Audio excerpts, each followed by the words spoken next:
Daniel Mathieu, bonjour. Je voulais vous demander quels étaient les liens de Claude Monet avec la Côte d'Azur et Monaco en particulier. En 1883, en décembre 1883, Claude Monet découvre la Riviera et le lieu qui le marque, c'est Monaco.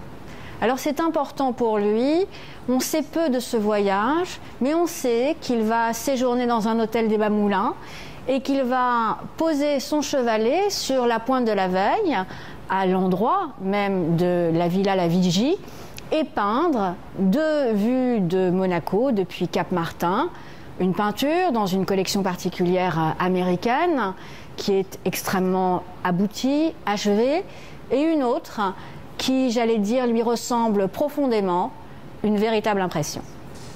Quel impact a eu cette découverte de la Côte d'Azur sur son travail par la suite? Alors la Riviera, c'est important pour Monet parce que bien évidemment, c'est la lumière du Sud. Monet, c'est un peintre du Nord. C'est quelqu'un qui aime une atmosphère aqueuse.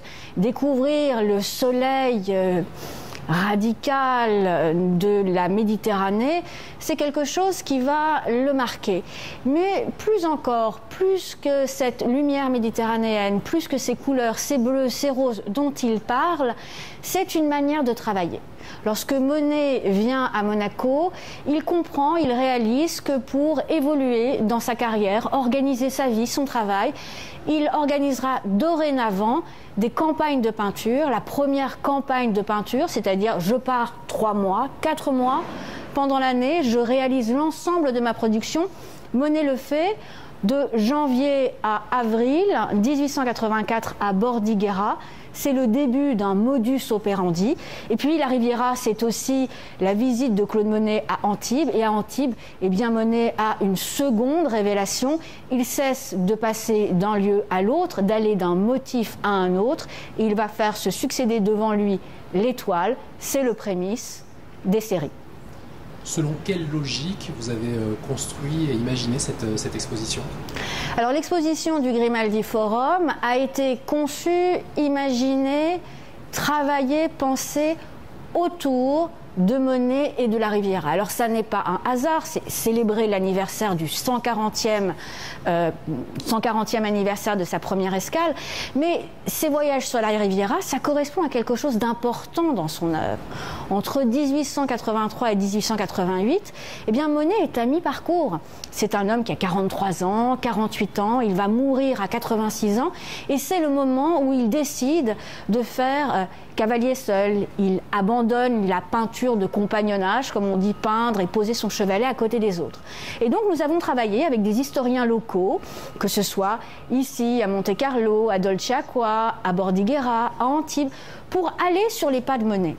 Et le résultat de ces recherches, qui sont inédites, qui sont importantes d'un point de vue, j'allais dire, local, mais aussi international pour les historiens de l'art, eh bien, nous a permis de comprendre le moyen, le modus operandi de Claude Monet, et donc d'aborder un éclairage nouveau sur la manière dont Monet avait peint antérieurement à sa visite à Bordighera et à Monte-Carlo, et postérieurement.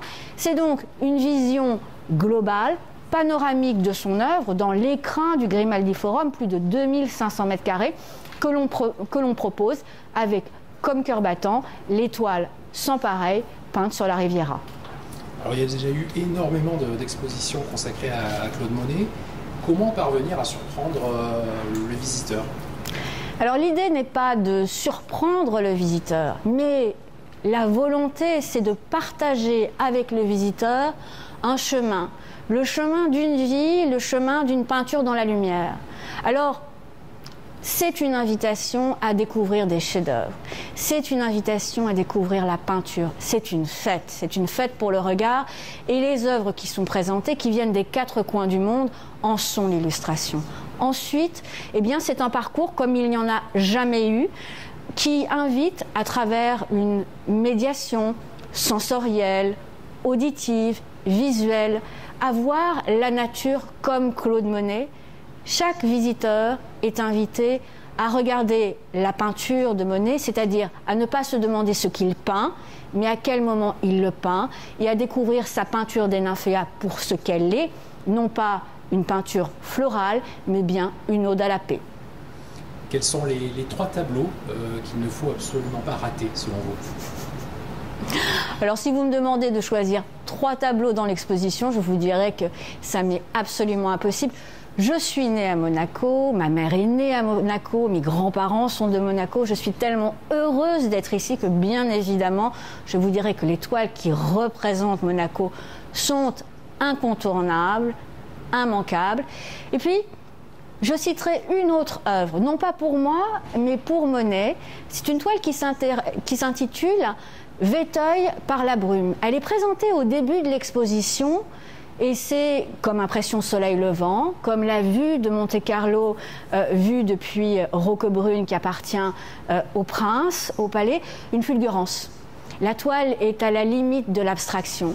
Et il se trouve que cette toile a été acquise par un grand amateur dans les années 70 et qu'elle a été rendue à Claude Monet sous prétexte qu'elle n'était pas achevée. Il en a pris ombrage et l'aura conservée toute sa vie. Je crois qu'aujourd'hui, on peut lui rendre hommage et donc je la mettrai dans cette sélection.